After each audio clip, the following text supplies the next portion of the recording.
Bonsoir chers téléspectateurs, amis fidèles d'Expression et de Label TV. Nous sommes là comme d'habitude pour vous parler de culture.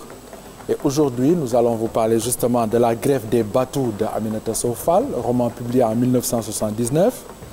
Dans la deuxième partie, nous allons vous mettre en contact avec l'entretien que nous avons eu avec Soussou, spécialiste de la peau et artiste du maquillage permanent et semi-permanent. Et nous allons terminer par la chronique de Innocente, réflexion sur la situation sociale des professionnels, acteurs, comédiens du cinéma et de la télévision. Innocente, bonsoir. Bonsoir Paul. Voilà, Innocente, on va parler, comme on l'a décidé ensemble, de parler de la greffe des Batou, de parler d'Aminata Sow Fall, parce que c'est une très grande dame de la littérature mondiale, africaine mondiale. Mais avant de parler de la greffe des Batou, je voudrais la présenter d'abord, si tant est que c'est possible. Aminata Sow Fall, présenter Aminata Sow Fall. Alors, Aminata Sow Fall est née à Saint-Louis du Sénégal le 27 avril 1941. Elle est bachelière au lycée Van Vollenhoven, l'actuel lycée Lamine Gueye. Après avoir entamé une licence de lettres modernes en France, où elle épouse Samba Sow, elle rentre en 1963 au Sénégal, où elle enseigne, puis devient membre de la Commission nationale de réforme de l'enseignement du français entre 1974 et 1979. Son roman « Le Revenant » 1976 l'a fait connaître comme écrivaine de talent, une romancière et l'une des pionnières de la littérature africaine francophone. Le deuxième roman, La greffe des Batou 1979, lui vaut le Grand Prix littéraire d'Afrique noire en 1980. Ce roman a d'ailleurs été adapté au cinéma pour le film intitulé Batou, réalisé par le cinéaste malien Cheikh Oumar Sissoko en 2000. Entre 1979 et 1988, elle s'investit beaucoup vraiment dans la culture. Et son autre roman, L'Appel des Arènes, 1982, a reçu le prix international pour les lettres africaines en 1982 et a été porté également à l'écran par Cheikh Ndiaye en 2006. En 2015, elle obtient le Grand Prix de la francophonie de l'Académie française.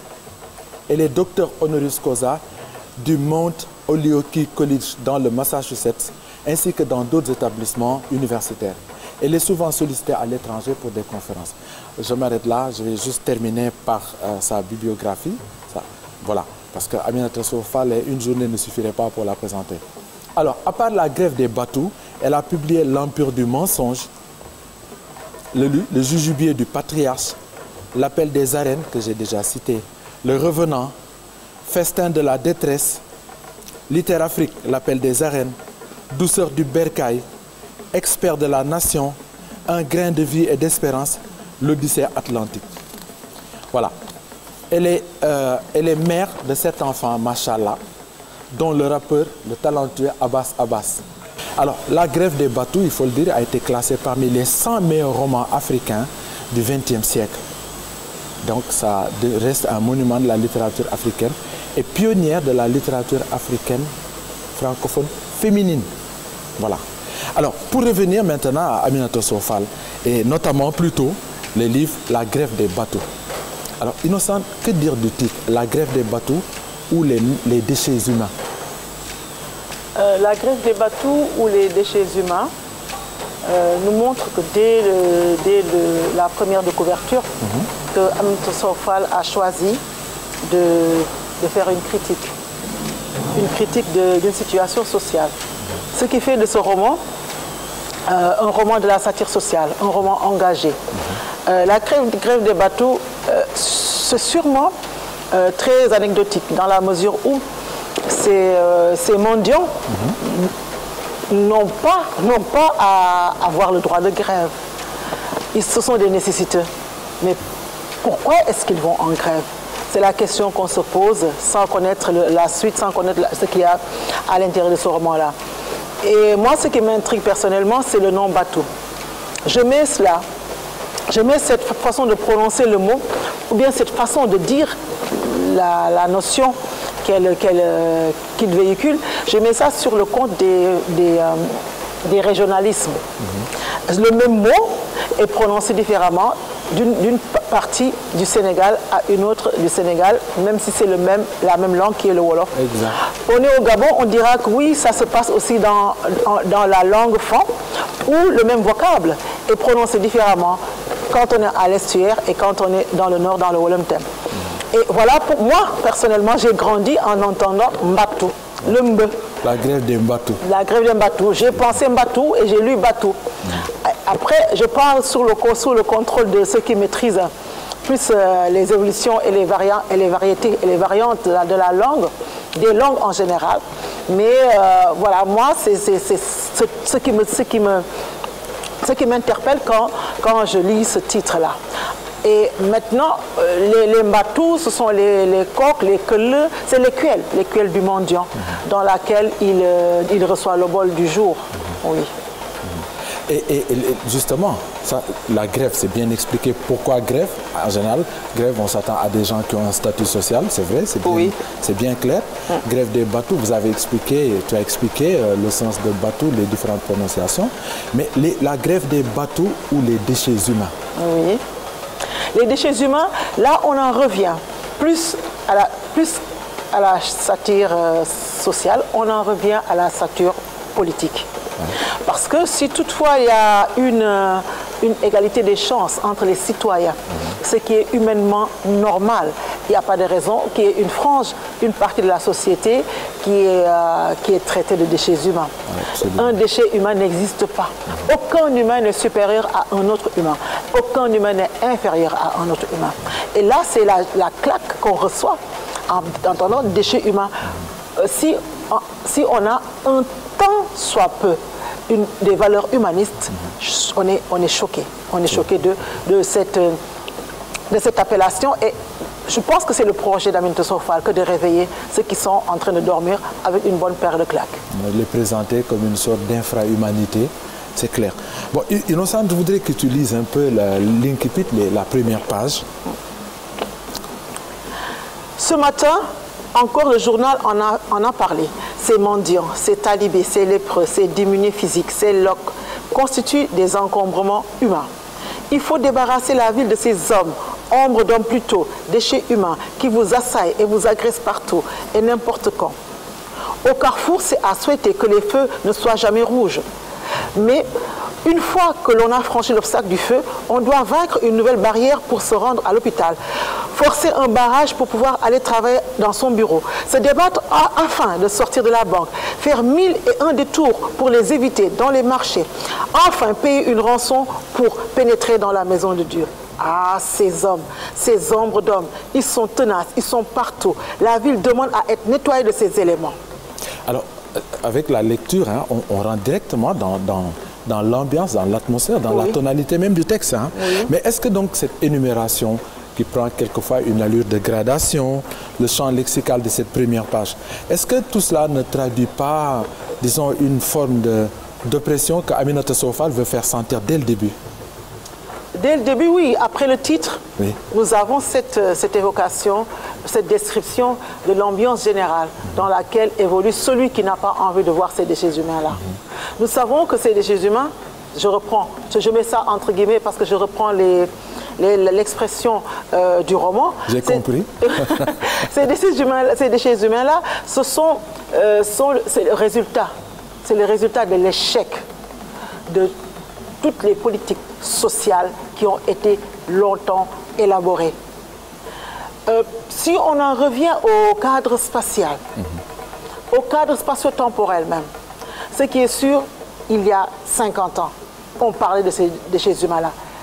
Aujourd'hui, on en parle de la même façon, ce qui veut dire que tous les discours, tous les beaux discours qui ont été prononcés, qui ont été psalmodiés pour faire plaisir à je ne sais qui, et pourquoi tous ces discours-là, c'était des discours vains, vides de sens, dans la mesure où ça n'a jamais été appliqué. On a entendu dire à des moments que les ONG en rapport avec les Nations Unies ont envoyé des aides pour en venir aux plus pauvres, mais rien n'a été fait. Et ce qui est certain, c'est qu'il y a beaucoup d'hypocrisie. Beaucoup d'hypocrisie. Tout le monde fait semblant de faire bien, alors que tout le monde sait que personne ne fait bien. Parce que s'il y avait une volonté réelle, une volonté politique d'en venir en aide à ces personnes qui ont besoin d'être assistées, il n'y aurait pas ce que le narrateur nous ramène ici en parlant de déchets humains. C'est vrai. Maintenant, toujours par rapport à cette première page-là, il y a une répétition, j'ai entendu 2 fois vous, vous, vous. Mais quelle valeur faut-il donner à ce vous-là? Vous, c'est qui? Vous, c'est la deuxième personne du pluriel. Et vous, c'est le pluriel de tu.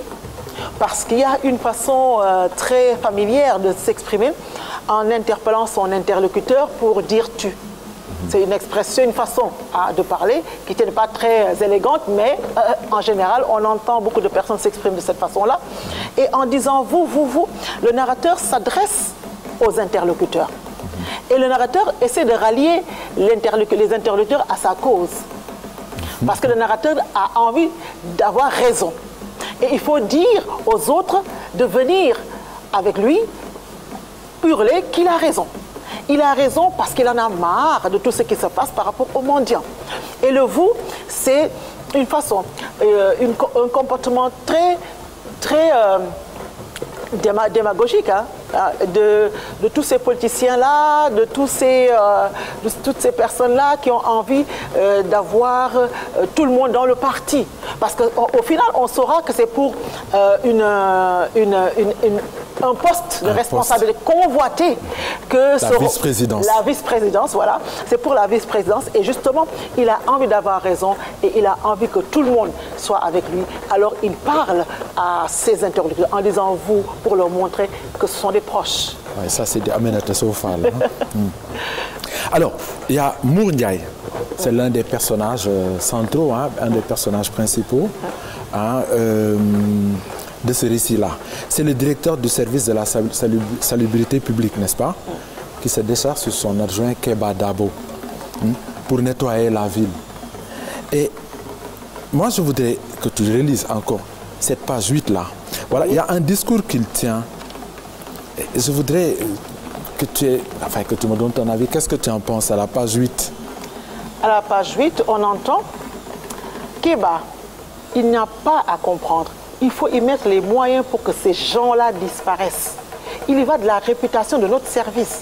Faut-il qu'on nous traite d'inefficaces, d'incapables? L'œil de Keba était posé sur la grosse chevalière en argent, sur laquelle étaient gravés des signes cabalistiques et qui ornaient l'annulaire gauche de Mour Ndiaye. Tu te rends compte, continua celui-ci, leur présence nuit au prestige de notre pays. C'est une plaie que l'on doit cacher, en tout cas dans la ville. Cette année, le nombre de touristes a nettement baissé par rapport à l'année dernière. Et il est presque certain que ces gens-là, ils sont pour quelque chose. On ne peut tout de même pas les laisser nous envahir, menacer l'hygiène publique et l'économie nationale. Bien. Qu'est-ce qu'il faut penser de ce discours de Mour Ndiaye? Alors, Mour Ndiaye, c'est le politicien. Le politicien qui n'a que des ambitions égoïstes, qui n'a que des ambitions personnelles et qui n'a aucune valeur humaniste. Militant du parti, comme tu l'as dit tout à l'heure. Militant du parti et qui a ses sbires pour exécuter ses ordres. Et là, il parle à son adjoint pour que celui-ci prenne en main le fait d'éradiquer cette plaie. Cet adjoint-là, c'est Keba Dramé. Alors, Keba Dramé joue bien son rôle, il joue bien son rôle de, comme il le dit, de nettoyeur dégoûté par l'omniprésence des mendiants, qu'il qualifie, et ça tu l'as lu tout à l'heure, d'ombre d'homme. Est-ce que sa description est complète? Parce que j'ai l'impression qu'il travaille honnêtement, ou du moins il se prend pour quelqu'un d'honnête parce qu'il exécute. Il est travailleur, il est honnête. Keba Dramé est de bonne foi, malheureusement. Il est de bonne foi parce que c'est l'exécutant. Il est travailleur, mais il est naïf. Parce que quand on exécute les ordres d'un être aussi exécrable, sans y réfléchir avant, c'est qu'on n'a pas assez de maturité intellectuelle pour être autonome. Et c'est malheureusement le cas de Keba Dramé. Et on voit avec cette attitude-là que ses qualités de travailleur, d'homme honnête, ses qualités sont noyées dans cette vermine dans laquelle il s'embourbe en voulant exécuter les ordres de son supérieur. Ce qui est particulier dans le roman de Aminata Sow Fall, La Grève des bateaux, en général, les romans ne nous apprennent rien. Et c'est l'écriture qui nous nourrit. Chez Aminata Sow Fall, avec La Grève des bateaux, on se nourrit de l'écriture, mais l'histoire nous apprend. L'histoire nous apprend à travers les personnages dans quelle situation sociale évoluent tous ces êtres-là qui sont méprisés, qui sont opprimés, qui sont agressés au quotidien. Parce que justement, ceux qui les agressent pensent que c'est eux les agresseurs. Par cupidité, par démagogie et tout simplement par méchanceté. C'est aussi trivial que ça, c'est par méchanceté. Par méchanceté, pour des intérêts personnels, par cruauté, c'est vrai, on le sent. Mais alors, donc pour continuer dans la belle description que tu nous fais des personnages, justement, Innocent, il y a sûrement quelques-uns qui suscitent ton admiration. Bon, je vais proposer comme ça des personnages. Il y a par exemple Guiran Sarr, mendiant chassé de l'hôtel, où il mendiait et qui va mener la révolte. Il y a Guiran Sarr, il y a Gorgui Diop qui a l'art d'arracher l'obol grâce à son extraordinaire sens comique. Il y a également la dame, la coquette Salegnan, la femme de Naru. Dans ce roman, on a sûrement un héros ou des héros. Et justement, aussi surprenant que ça puisse paraître par rapport à la figure classique des romans que nous connaissons, le héros, il est parfait, il est grand, il est beau, il est vrai, il est intelligent, il est tout ce qu'on veut, sans tomber dans le cliché des romans à l'eau de rose, mais le héros, c'est plutôt la perfection, le modèle à imiter. Ici, nous avons des héros qui sont des mendiants. Ils sont extraordinaires, ils sont fabuleux, ils sont pittoresques. Ce sont des héros. Et moi, je ne dirais jamais que ce sont des anti-héros. Je continue à dire que ce sont des héros, même s'ils ne répondent pas au cliché traditionnel du héros romanesque. Ils savent ce qu'ils veulent, ils s'aiment, même si les autres ne les aiment pas. Et voilà pourquoi ces héros, ces héroïnes sont extraordinaires dans ce roman d'Aminata Sow Fall. D'accord, mais il y a beaucoup de pics quand même diffusés entre les lignes par Aminata Sow Fall. Hein. Par exemple, à la page 20, elle dit Toubab blanc et Toubab noir. Peut-être que tu vas voir là où c'est jusqu'à ce qui précède Toubab blanc et Toubab noir. Apprenez à dire la vérité. Dans quel quartier de la ville le premier geste matinal n'est-il pas de donner la charité? Même dans les quartiers de Toubab, les Toubab noirs et aussi les Toubab blancs accomplissent ce rite. Oui, ça c'est Aminata Sow Fall. Ici, à plusieurs reprises dans le roman, il nous ramène à notre triste quotidien, à notre triste réalité d'Africains, de Sénégalais, imbus de nous-mêmes. Alors elle nous ramène à l'ordre, elle nous tire un peu les oreilles. Et voilà, on est Toubab, oui. Parce que justement, on veut s'occidentaliser. Mais nous tous, nous savons que le vernis occidental craque dès que le nègre est angoissé. Et justement, le nègre, il en revient aux valeurs traditionnelles. Et justement, puisque donner l'aumône fait partie des réflexes, pour des raisons diverses, hein, que peut-être nous ne pourrons pas évoquer, mais pour des raisons diverses, l'aumône rend le citoyen, le Toubab ou pas, un peu plus léger, un peu plus serein, parce que justement l'aumône aura aidé à se décharger de toutes les charges négatives qui pourraient l'accompagner dans sa journée, dans sa semaine ou dans son année. Oui. Et quand elle parle plutôt de Toubab blanc et de Toubab noir, le Toubab blanc c'est sûrement le Toubab qui n'a pas beaucoup de mélanine, oui. Et le Toubab noir, ce sont ces Africains, ces Sénégalais occidentalisés qui font semblant de se détacher de tout ce qui est traditionnel. Ils sont tellement fiers qu'on les appelle Toubab aussi. Et quand on regarde ce roman-là, il a la forme traditionnelle ou conventionnelle du schéma narratif? Je dirais oui, surtout en ce qui concerne le début du roman. Au début du roman, nous avons un bureaucrate ambitieux qui veut être nommé à la vice-présidence et qui est en train d'assainir sa ville et de la débarrasser de tout ce qui pourrait être incongru. Justement, et ici, dès le début du roman, on est dans une situation classique malheureusement, On aurait dû être dans une situation normale, de calme, une situation positive. Mais elle n'est pas positive. Mais c'est une situation classique. C'est une situation normale. On a toujours ces politiciens véreux qui sont là à chercher un bouc émissaire pour justifier leur mauvais comportement. Et cette situation stable, peut-être la situation initiale. Après, nous allons évoluer avec le narrateur, évoluer avec les personnages pour en arriver à la résolution et puis à la situation finale. Ce roman, bien sûr, suit le schéma narratif, mais de façon particulière parce qu'au début, on est plus dans un élément perturbateur que dans une situation initiale. Mais cet élément perturbateur est vraiment le quotidien.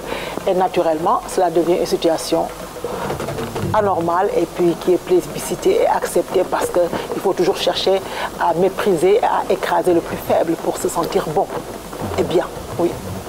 Dans cette misère, il y a quand même quelques éclairs, tels que la description des jeunes talibés qui ont des jeux insouciants. Est-ce que, Paul, est-ce que le roman ne nous apprend pas que le bonheur n'est pas lié à la possession du matériel?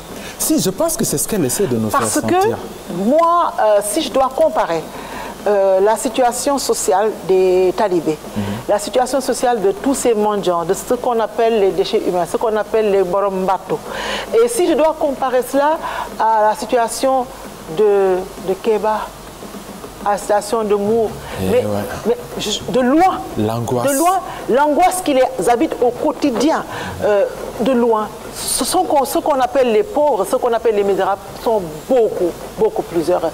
D'autant plus que nous voyons comment une femme qui mendie est tellement propre, est tellement élégante que ses collègues, si on peut parler comme ça, lui reprochent d'être trop bien mise. Voilà pourquoi elle n'a pas assez de gains en mendiant. Mais l'élégance, elle est naturelle. Le bonheur, il est en nous. Ce n'est pas lié à ce qu'on a en compte en banque ou ce qu'on a dans les poches.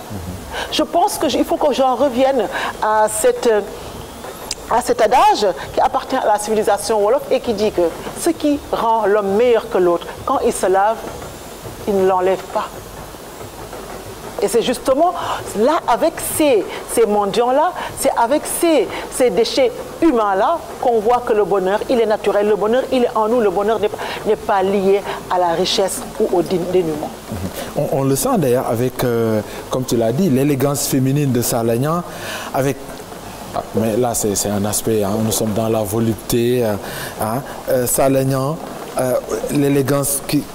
Voilà, on sent une élégance féminine avec ses perles toutes blanches qui ornent ses reins sous un bécho immaculé. Innocente, je te laisse expliquer aux téléspectateurs ce que veut dire bécho immaculé. Non, pas, mais je son touraille, l'odeur ensorcelante des gongos.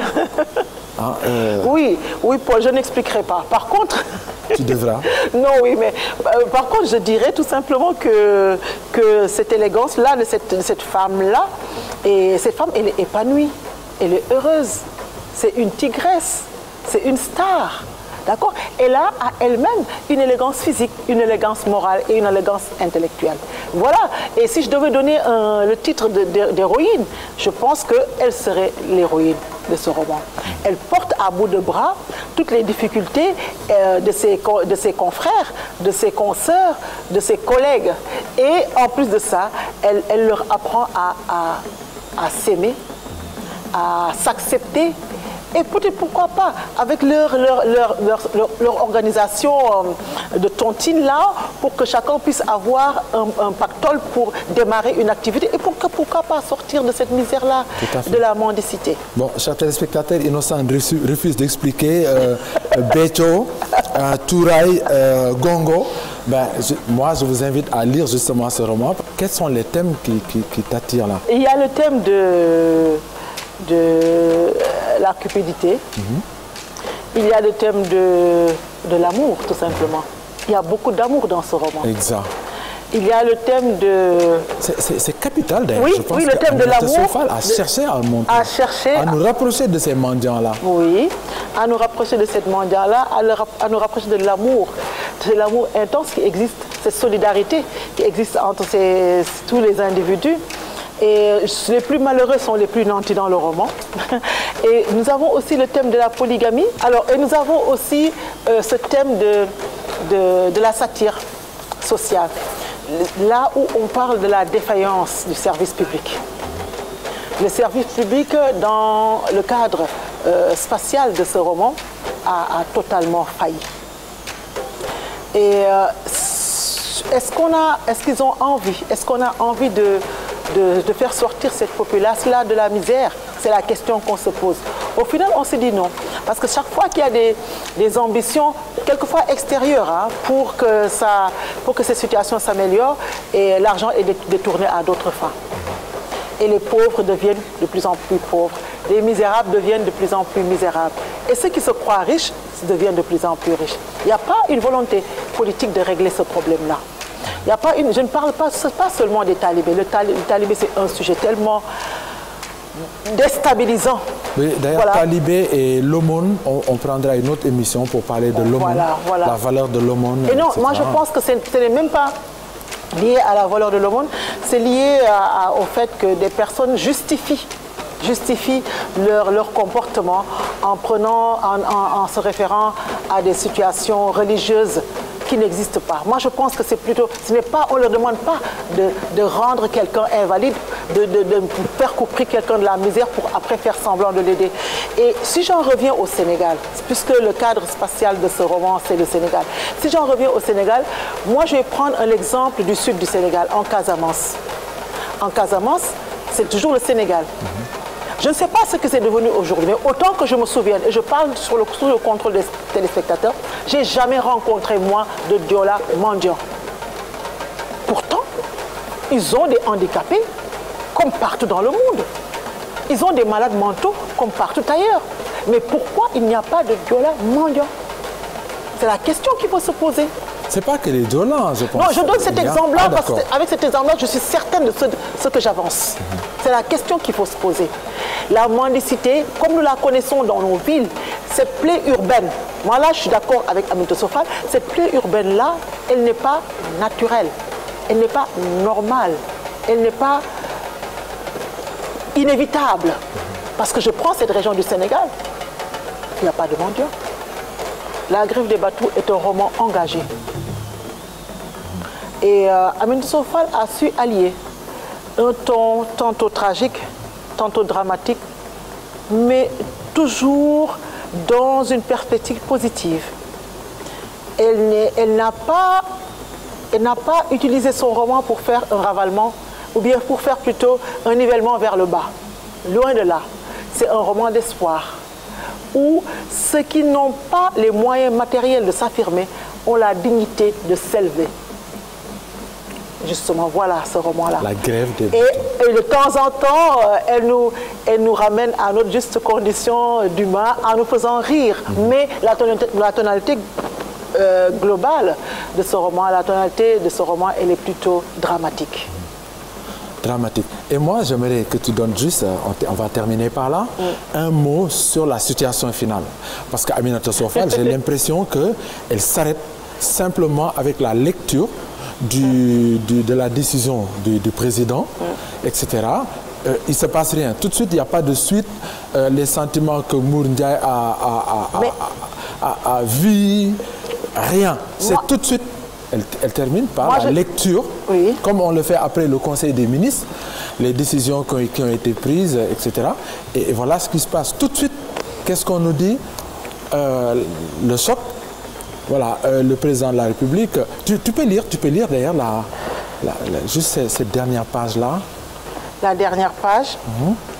Vu la Constitution, vu le décret du 6 juin portant révision de la Constitution, etc., le président de la République décrète. Il est mis fin aux fonctions de ministre de l'Intérieur de M. Toumani Sané. M. Toumani Sané est nommé vice-président de la République. Alors, ce n'est pas notre personnage du début qui est vice-président de la République. Moi, je pense que toi, tu dis qu'il ne se passe rien. Moi, je dirais qu'il se passe tout. Parce que à l'intérieur du roman, on a découvert, Aminata Sow Fall nous a donné toute la psychologie des personnages, toute l'évolution des sentiments des personnages. Alors justement, à ce moment-là, nous comprenons tout.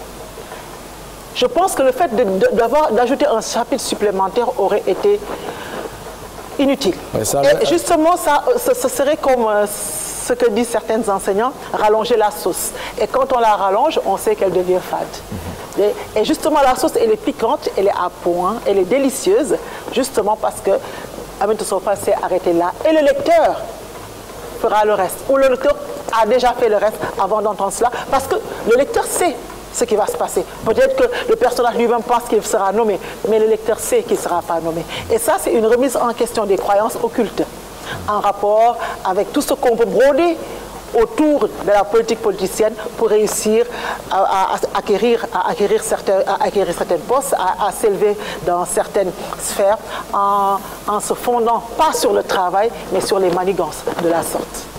Moi, j'ai l'impression qu'Aminata Sow Fall, moi, je ressens cette situation finale-là comme une gifle. Une gifle qu'elle a voulu donner à Mour Ndiaye et à toute l'équipe-là, de ces gens-là qui, justement, rêvaient. Oui. Et c'est ça qui est cocasse dans cette affaire-là. Ces mendiants qu'on a voulu éloigner, quand il est allé consulter un marabout, on lui dit, bon, ben voilà, il faut donner de l'aumône, telle chose aux mendiants. Or, les mendiants en grève, oui. C'est ça le... Si tu dis que la dernière décision du président de la République est une claque, je pense que la première claque, c'est la première page, et la deuxième, la dernière page. Aminata Sow Fall, merci pour ça, pour ces deux gifles que tu donnes à tout le monde, et notamment ceux qui se considèrent comme meilleurs que les autres, ceux qui ravalent certaines catégories sociales au rang de bêtes, alors qu'il y a les moyens de prendre en charge, si on veut, s'il y a véritablement une volonté politique ou sociale de prendre en charge tout ce monde-là. Voilà. Merci Innocente pour cet éclairage-là. Merci. Et comme je l'ai dit, je sais qu'il y a tellement de choses à dire sur ce roman-là. Peut-être une autre fois qu'on reviendra là-dessus. D'accord. Alors, une petite pause, Innocente, et on passe à la deuxième partie. Oui. Alors, chers téléspectateurs, retour sur le plateau. Comme annoncé, vous allez voir la deuxième partie de l'entretien que nous avons eu avec Soussou, artiste de la peau, spécialiste de la peau et artiste du maquillage permanent et semi-permanent. Soussou, bonsoir Soussou. Bonsoir encore une fois, Paul. Voilà, tu connais bien Innocente déjà? Bonsoir Innocente, bien sûr. Bonsoir, je la connais, c'est mon amie. Voilà. Soussou, je vais te demander, peut-être parce que la première fois des téléspectateurs ne t'ont pas vu, et il y a des gens qui vont aujourd'hui regarder l'émission, est-ce que tu peux te représenter aux téléspectateurs? Je m'appelle Soussou, je suis née, j'ai grandi au centre de l'Afrique, mère de 2 enfants, une fille et un garçon, 19 ans et 17 ans. Je vis à Libreville depuis 15 ans. Je travaille et je vis d'ailleurs à Libreville depuis 15 ans. J'ai mon cabinet d'esthétique médicale, ma clinique. Je suis, comme vous venez de citer, je suis artiste, maquillage permanent, semi-permanent et technicienne de peau et de tout problème de peau, du visage et du corps. Que recherche la cliente en venant chez vous? Tout d'abord, la cliente, elle recherche le confort. Ça veut dire, quand je dis le confort, c'est de se sentir bien, le bien-être. Se sentir bien dans son corps, dans son visage, sa beauté, de se retrouver. Parce que des fois, on reçoit, par exemple, je donne un exemple, des femmes qui viennent d'accoucher, qui ont par exemple un masque de grossesse, qui n'ont pas encore récupéré leur peau, leur corps, excusez-moi, il y a encore des bourrelets, le ventre est encore un peu, oui, encore un peu gros. Ma cliente, elle cherche un objectif. Elle vient, elle a un souci, elle a quelque chose qu'elle n'aime pas. Donc elle vient pour se sentir mieux. Pour cela, je dis confort et bien-être. Et j'entends tout le temps cliente. Il n'y a que des clients, des clientes, ou alors vous avez aussi des clients? Des clients qui viennent sans les épouses? Normalement, c'est un institut féminin, privé pour femmes. C'était comme ça au début. Mais maintenant, j'ai des clientes qui demandent est-ce qu'on peut amener, je peux amener ce mon chéri et m'occuper de lui. Si c'est le mari de ma cliente, oui. Si c'est son chéri, oui. Et si c'est son papa, il n'y a pas de problème. Mais c'est des personnes qui sont recommandées. Je ne prends pas des clientes comme ça, des clients qui nous appellent, veulent venir. Non, c'est vraiment un institut pour femmes, pour qu'on se sente plus à l'aise. Les femmes, elles sont parfois, elles sont là, elles ne sont pas habillées, elles sont, si elles font des soins, elles veulent se sentir à l'aise. Ouais, il vaut mieux qu'il n'y ait que des femmes. Pas des hommes. Je vois, je comprends. Quels sont les soins les plus demandés? Maintenant, de nos jours, ce qui est le plus tendance pour les femmes, c'est vraiment chez moi, dans ma clinique, c'est tout ce qui concerne plus maquillage permanent, semi-permanent, pour les sourcils. Je veux citer quelques-uns comme fibrose, c'est-à-dire microblading, dessiner les sourcils poil par poil, effet naturel. On fait des poils pour la cliente. Peut-être elle n'a pas de poils et après elle se retrouve avec des sourcils qui sont bien définis avec des poils. Ça c'est un type de maquillage permanent. Vous avez aussi le powder brow qui fait effet make-up, effet poudré. Elle a ses sourcils bien dessinés tout le temps, comme si elle est maquillée.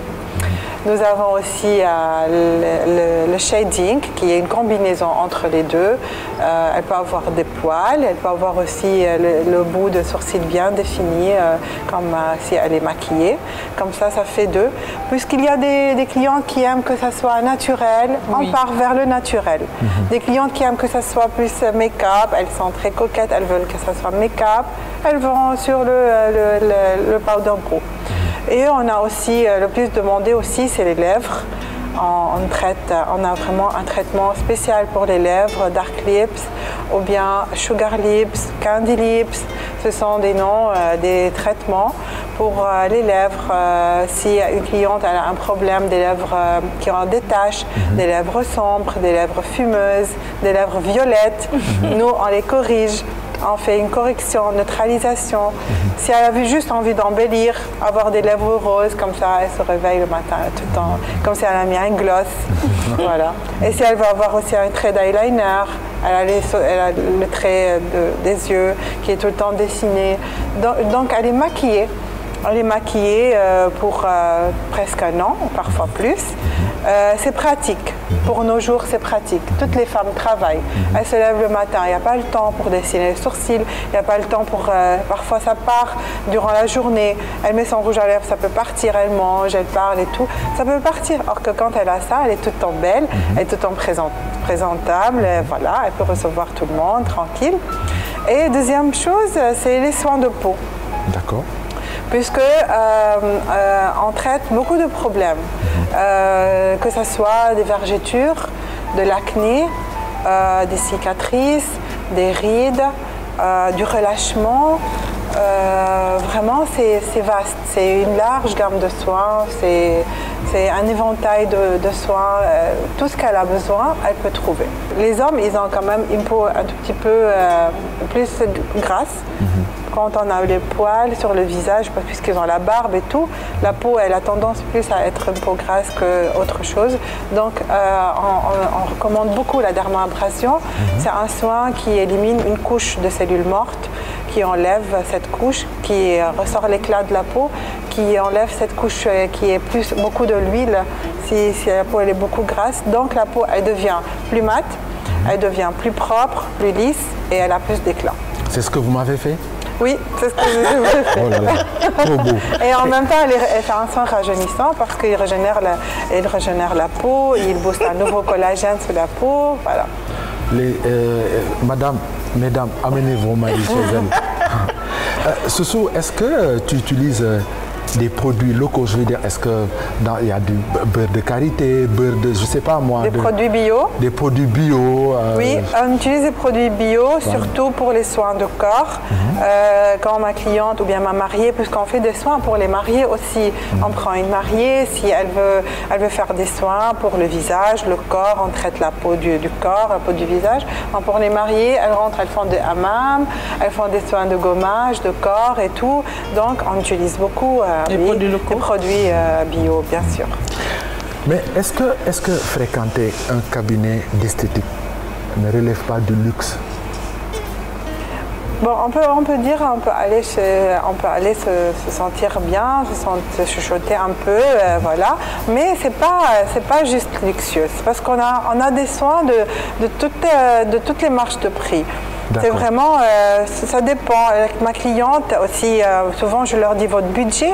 Je dis à ma cliente, dis-moi ton budget et ton besoin, et moi selon ce que je vois, je peux t'aider. C'est vraiment, je peux dire pour toutes les classes. D'accord. Alors, quels sont les soins, les besoins de la peau, de la peau du visage, hein, pour ne citer que cette partie du corps? Quels sont les soins dont le visage a vraiment besoin? Ok. Le visage, normalement, il ne faut pas juste une routine à la clinique. Il faut une routine quotidienne à la maison et une routine aussi à la clinique, au centre. Il faut d'abord visiter la clinique. La professionnelle elle doit voir la peau, elle doit voir si elle a un problème de peau. Si on a un problème, je donne un exemple d'hyperpigmentation, des taches. La cliente, elle doit faire d'abord une série de soins. Après cette série, une fois qu'on a pu résoudre ce problème, ma cliente, elle peut avoir une routine une fois par mois. Et elle doit avoir une routine quotidienne à la maison qui aide à maintenir ce résultat qu'on a eu. Parce que c'est vraiment 50% à l'Institut et 50% chez nous. D'accord. Le reste du corps, pour femmes, je veux dire les femmes quand elles arrivent, tout d'abord, maintenant, elles veulent toutes être comme des mannequins. Oui, elles veulent toutes avoir, excusez-moi, une belle poitrine, un beau fessier, un ventre plat. Elles veulent toutes avoir une belle peau, une peau lisse, un beau teint qui est éclatant. Donc, ce sont les soins qu'elles demandent le plus. Quand elle arrive, on va voir selon sa silhouette, selon comment elle est, on va conseiller. Si par exemple, elle a plus de ventre et elle me dit je veux avoir le fessier, je dis non, il faut d'abord qu'on traite le ventre, avoir un ventre plat. Une fois qu'on a cette belle silhouette, le fessier, on peut le travailler autrement. Voilà. On peut aussi recommander des soins de corps et tout. Parce que quand le ventre est plat, le fessier est plus rebondi. Il est plus rebondi. Et même, on peut avoir un beau fessier, mais quand on a du ventre, le fessier, on a l'impression qu'il est plus petit, qu'il diminue. Alors, traiter le ventre, c'est regalber le fessier, normalement. Oui. Exactement, c'est ça. Donc, on dit d'abord, il faut enlever le ventre. Et après, une fois on enlève le ventre, elle peut faire après du lifting colombien, des soins pour rebondir le fessier, traiter la graisse, traiter la cellulite qu'elle a et stimuler la graisse vers le fessier, par exemple. Et il faut toujours savoir, ce que je dis souvent à mes clientes, comme je viens de dire pour les soins de visage, il faut un quotidien à la maison et il faut à l'Institut, et pareil pour le corps. Il faut à la maison, il faut faire du sport, il faut savoir aussi quoi manger. Parce que je dis à ma cliente, tu viens chez moi, tu prends un soin qui va te prendre beaucoup des heures, tu seras chez moi. Parfois, ma cliente elle reste 2 heures de temps juste en train de faire des soins de corps pour sculpter le corps, avoir le beau fessier, le joli ventre et tout. Mais quand elle arrive chez elle, elle va manger tout ce qu'elle a envie de manger, elle ne va pas faire du sport, ça ne va pas aller. C'est vraiment un tout. À la maison, il faut faire du sport et il faut vraiment faire attention à notre alimentation. C'est un tout. Il faut aussi avoir un mari qui l'aime. Parce que sentir l'amour aussi, elle va se sentir aussi belle. Qu'est-ce que la beauté pour vous? La beauté, c'est pas seulement physique. Je peux voir une très belle femme devant moi qui a fait tout ce qu'il faut, chirurgie esthétique, elle s'est fait les belles lèvres, les jolis seins, elle a fait tout ce qu'il faut. Mais quand elle parle ou bien quand elle dégage pas un amour, elle dégage pas une ambiance qui te met vraiment à l'aise et tout, c'est insuffisant. C'est vraiment c'est tout. C'est un tout, la beauté, comme on vient de dire. Il faut avoir une beauté intérieure. Parfois, il y a des clientes il suffit que je l'entends parler et quand elle parle, je la trouve la plus belle de mes clientes que j'ai reçues toute ma journée. Malgré que son visage n'est pas vraiment très esthétique, pareil que les autres. Mais son reflet, son âme, il donne plus de beauté. c'est vraiment c'est complet la beauté, c'est pas juste physique. Je pense que tu restes profondément artiste. Hein? Artiste parce que ça, c'est quasiment la reconstitution du corps et de l'esprit. C'est-à-dire que tu fais même dans la psychologie. Oui, trop. Et bravo. Hein, mais j'ai aussi étudié la psychologie d'ailleurs. Mais c'est formidable. Hein, quand on part se faire masser, ou bien on a quelqu'un qui nous touche le corps ou qui touche le visage, sans sentir, on se confie à la personne. Et nous, dans notre métier, il suffit qu'on touche la cliente et elle se sente à l'aise et elle a confiance surtout. Elle va te raconter tous ses problèmes. Elle va te dire qu'est-ce qu'elle a, si ça ne va pas. Et nous, on est là pour conseiller, pour écouter, pour aider. C'est vraiment un métier, moi comme je dis, c'est un métier d'or, surtout si on l'aime. Respecter chaque secret que notre cliente dit. La discrétion, elle est très très importante dans ce métier. Elle vient chez moi, elle me dit quelque chose, ça doit rester entre moi et ma cliente. Je suis là pour l'aider et non pas pour lui faire du mal. Non. Oui, parce que le toucher le corps, c'est intime, c'est très intime. Très intime. Même si elle ne parle pas, le fait de montrer ses disgrâces, c'est une façon d'exposer ce qu'elle aurait caché à tout le monde, qu'elle le cacherait même à son époux. Oui. Ah, disgrâce. Vous m'avez rappelé une histoire. J'ai reçu une dame qui voulait faire les soins amincissantes pour le ventre et son mari était venu pour régler sa facture. Et j'étais en train de faire le soin pour ma cliente et quand il voulait rentrer, elle m'a dit non, ne le laisse pas rentrer. J'ai dit mais c'est ton époux, il voulait rentrer. Elle m'a dit Soussou, je ne me mets jamais, comme ça je ne lui laisse pas montrer mon ventre. Je ne lui montre pas mon ventre. Je dis mais c'est ton mari, comment tu ne montres pas ton ventre? Elle me dit je fais tout pour qu'il ne voit pas se bourreler. Ah. Tu as vu? Donc ce que vous avez dit, c'est important. Parce que oui, on ne montre pas notre corps, on ne se confie pas. Il suffit de montrer, ça veut dire c'est la confiance. Oui, parfois sans parler, c'est beaucoup de confiance. Et là tout à l'heure, tu as parlé de disgrâce. Soussou, est-ce que toutes les femmes sont belles? Pour moi, oui. Il y a toujours quelque chose qui est beau chez une femme. Elle ne peut pas, il n'y a pas de femme laide, non, il n'y a pas.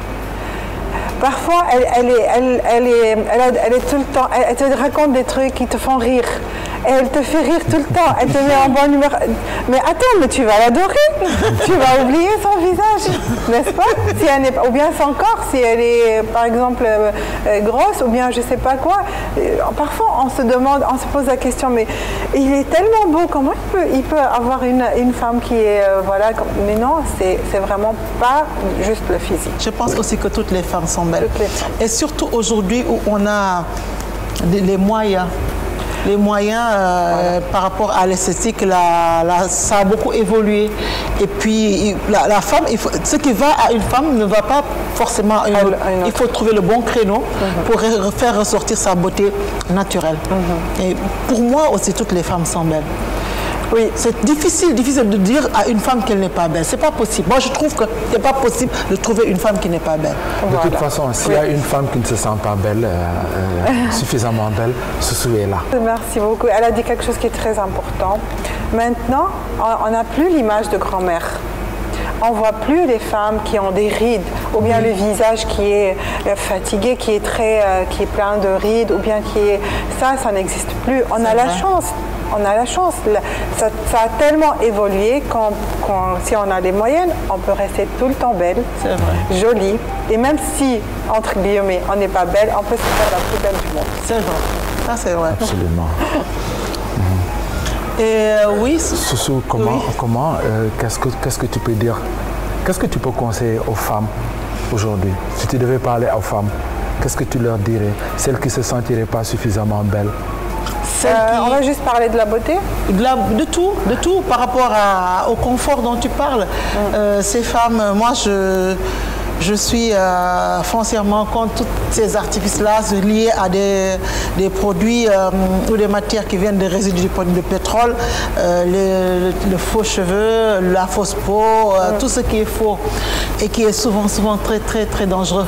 Qu'est-ce que tu dirais? Bravo, bravo. C'est très important ce que vous avez dit. parce que je n'arrête pas de conseiller mes clientes, surtout pour la peau. Surtout, il y a une génération, celles qui sont plus jeunes, elles adorent maintenant se décaper la peau, utiliser des produits qui abîment leur peau juste pour avoir un teint un peu plus clair ou bien un peu plus lumineux. Elles arrivent à un moment que si je veux réaliser des soins sur cette peau, je n'arrive plus. Parfois, je reçois des clientes... La peau est suffisamment abîmée. Elle est très abîmée, elle est devenue très très fine. Vraiment, c'est très dangereux. C'est un conseil. Évitez d'utiliser tout ce genre de produits, c'est très dangereux. Parfois, elle arrive chez moi des clientes qui n'ont pas accouché. Vous imaginez, elles n'ont pas encore fait d'enfants. Elles ont plein de vergetures. T'imagines, innocente, elles ont plein de vergetures, que ce soit ici, sur le ventre, sur les cuisses. Pourquoi? Juste utiliser des crèmes éclaircissantes qui sont tellement fortes, qui ont déchiré la peau jusqu'à ce point. Et pour les soigner, ça prend beaucoup de temps. Il faut être patiente et ça demande aussi un budget. C'est pas facile. Donc arrêtons. Je conseille beaucoup de garder la beauté naturelle. Vous êtes très belle quand vous êtes naturelle. J'adore la peau quand elle est comme elle est. Elle est brillante. Il suffit juste qu'elle soit propre. Prenez soin d'elle. Comment on prend soin de notre peau? On prend soin de notre peau en la nettoyant. Pour cela, ça existe les soins. Nettoyant, on nettoie. On hydrate. Pour cela, on 10 soins quotidiens. En hydratant tous les jours. Protégeons la peau. Protégeons notre peau du soleil. Protégeons notre peau de tout ce qui est produits chimiques agressifs. Elles sont parties même pour faire des injections. Tout ça, c'est très dangereux. On ne sait pas, ça peut nous mener à quelle et quelle maladie. Donc, faites attention. Femmes, vous êtes belles quand vous êtes naturelle. Pourquoi on a fait sourcils effet naturel? Pourquoi? C'est parce que c'est une beauté de rester aussi naturel. On peut de temps en temps se maquiller, il n'y a pas de problème. C'est beau le make-up, ça donne une beauté, mais ne pas changer le visage, ne pas changer la peau, ne pas abîmer notre peau. Voilà, c'est ce que même les cheveux, comme on vient de citer maintenant, le plus possible les garder naturelles, hydratez-les. Elles sont belles quand elles sont ondulées naturellement. Je pense qu'on aura l'occasion de parler des cheveux dans une autre émission parce que ce que je constate, il y a beaucoup de femmes, surtout les femmes noires, qui ont perdu leurs cheveux parce qu'elles ont toujours essayé de poser sur leurs cheveux naturels des tissages ou tout un système qui permet d'avoir des cheveux d'autres personnes ou des cheveux qui ne sont pas naturels et le cuir chevelu ne respire plus et les cheveux tombent et elles entrent dans ce cercle vicieux là pour ne plus pouvoir en sortir parce que c'est très difficile maintenant de restaurer une peau pour laquelle tous les cheveux sont déjà tombés. Exactement, vous avez attiré mon attention à un soin qu'on le pratique aussi chez nous, un soin, c'est la mésothérapie spéciale pour le cuir chevelure qui est dû à ce genre de problème qu'elle vient de citer, Innocente. C'est à force le cuir ne respire plus, il est tout le temps, les cheveux, elles sont tirées. À cause des perruques, oui. À cause des perruques et tout. Maintenant, on a comme si on a une calvitie, mais c'est pas de la calvitie. Donc, qu'est-ce qu'on est en train d'obliger de faire maintenant? On fait des séances de la mésothérapie. La cliente, elle peut faire 6 séances, la cure, elle est 6 séances. On stimule une nouvelle repousse avec des produits spéciaux qui vont aider à recouvrir cette zone qu'il y a. Et c'est ça le conseil que je dis à chaque fois. Laissez votre cuir chevelu respirer, hydratez, nourrissez votre cuir chevelu avec des produits bio, naturels et tout, et arrêtez voilà. C'est justement ça. J'espère que les femmes ont entendu, qu'elles vont rester naturelles, qu'elles vont garder leur peau, leur très belle peau, quelle que soit la mélanine, quelle que soit leur couleur de peau. Les femmes restez belles et qui plus est, ce sont des femmes qui vous parlent. Je pense qu'elle est une spécialiste. Je pense que vous l'avez entendu et que enfin quelque chose va se passer parce que nous, c'est notre souci au quotidien. Sous le mot de la fin.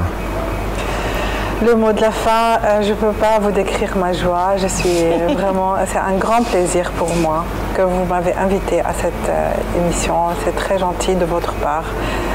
Merci beaucoup, Monsieur Paul. Merci, Innocente. C'est très gentil. Ça m'a permis aussi d'expliquer un peu, d'éclaircir un peu ce qu'on fait chez nous au cabinet. Donc, c'est un grand plaisir et ça me fait beaucoup, beaucoup de bien. Je vous remercie du fond du cœur. Merci à toi, Soussou. Merci beaucoup. Plaisir, Soussou, plaisir partagé. Alors, on va terminer par la toute dernière partie, la chronique des Innocentes. Réflexion sur la situation sociale des professionnels, acteurs, comédiens du cinéma et de la télévision. Oui, nous allons tous les deux évoquer ce douloureux problème des comédiens en Afrique en général. Ils versent notre enfance, ils nous donnent beaucoup de bonheur pendant des années et des années. Et à un moment donné, on semble les avoir oubliés et on se réveille en les voyant malades, vieux et dans les réseaux sociaux où on quémande pour avoir assez d'argent pour leur venir en aide, soit pour des soins médicaux, soit pour leur donner une vie plus confortable. C'est inadmissible. C'est inadmissible. Et il ne faut plus que ça continue. En Afrique, l'Afrique du Sud est le pays où ce système-là de couverture sociale des comédiens est efficace. Ils ont un statut. Ils ont un statut, c'est très efficace en Afrique du Sud. Mais, mis à part l'Afrique du Sud, de rares pays font cet effort-là. C'est pas le cas, ça ne se passe pas comme ça au Nigeria, en Angola? Oui, au Nigeria, je ne me suis pas vraiment basée sur le problème du Nigeria. Il y a les entreprises privées. Mais je parle de l'État. Je parle de l'État. Pourquoi l'État ne prend pas en charge ces travailleurs du spectacle vivant? Pourquoi ces travailleurs du spectacle vivant ne sont pas rémunérés et couverts sur le plan social à leur juste valeur? Est-ce que c'est la faute au sous-développement? C'est intriguant. Toujours est-il que nous voyons, je prends l'exemple des acteurs que je connais, qui sont là, ils sont très célèbres, mais autant ils sont célèbres, autant ils sont démunis. Même quelquefois pour aller au travail, ils sont obligés d'être tributaires des transports en commun. Je ne comprends pas, je ne comprends pas. Bien sûr, j'ai connu des services comme la BSDA qu'on trouve au Sénégal. Bureau sénégalais des droits d'auteur. Oui, mais au final, est-ce que ce travail-là est élargi à tout le monde, même au privé? Est-ce qu'il y a une organisation? Je pose des questions et je ne trouve pas de réponse. Moi, la réponse, ce n'est pas ce que me diront des textes, parce que nous savons ce que valent les textes. Moi, la réponse, c'est ce que je verrai au quotidien dans la vie des personnes, ces personnes-là qui nous donnent beaucoup de bonheur et qui n'ont rien en retour. C'est vraiment choquant. C'est vraiment choquant de voir ces personnes, ces comédiens. Je ne vais plus dire personnes, je vais dire comédiens. C'est choquant de voir les comédiens démunis, miséreux. Alors que sous d'autres cieux, avec une performance inférieure, ils seraient à l'abri du besoin, et pour eux, et pour les générations qui vont les suivre. Ne serait-ce que sur le plan matériel, avec une cotisation qui leur permet d'avoir une retraite. Oui, cette retraite qui est une goutte d'eau, mais au moins que cette goutte d'eau soit régulière. Ça ne permettra pas de vivre dans le luxe, mais on aura au moins étanché la soif de ces stars-là, parce qu'ils ont été des stars à un moment donné. Je vais même jusqu'à quelquefois, il m'arrive de me dire, ces gens-là peut-être sont nés trop tôt. Parce que s'ils avaient vécu maintenant, j'espère que ça aurait changé. Puisque là, on voit de plus en plus, je ne sais pas pour beaucoup de pays, mais pour l'exemple que tu as cité, si je prends uniquement l'exemple du Sénégal, que je maîtrise bien, il y a des acteurs qu'on commence à voir dans des séries qui deviennent populaires, etc., en espérant. Même si ce n'est pas le cas, parce qu'on a eu quelques chroniques justement de certains acteurs qui se sont retirés, peut-être parce qu'ils n'étaient pas payés à la juste valeur du travail qu'ils font. Voilà. Est-ce qu'aujourd'hui, ces gens-là auraient mieux vécu? J'ose croire que oui. Puisqu'aujourd'hui, il y a les médias, tout est su. Les gens peuvent se plaindre, les gens peuvent mettre dans les réseaux sociaux leur vécu, leur souffrance, voilà. Nous gagnerons, parce que tout le monde est embarqué dans cette galère. Il ne faut pas seulement pointer du doigt les autres, parce que nous sommes tous responsables. Nous gagnerons à vraiment professionnaliser ce secteur-là.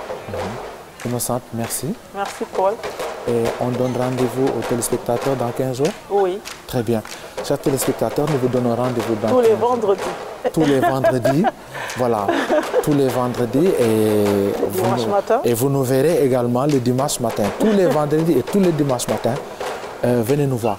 Et autre chose, vous voyez ces 2 numéros que vous voyez au bas de l'écran. Si vous voulez vous faire connaître, vous voulez prendre contact avec nous pour faire connaître votre œuvre ou votre passion, mais appelez-nous ou laissez un message et nous vous répondrons toujours.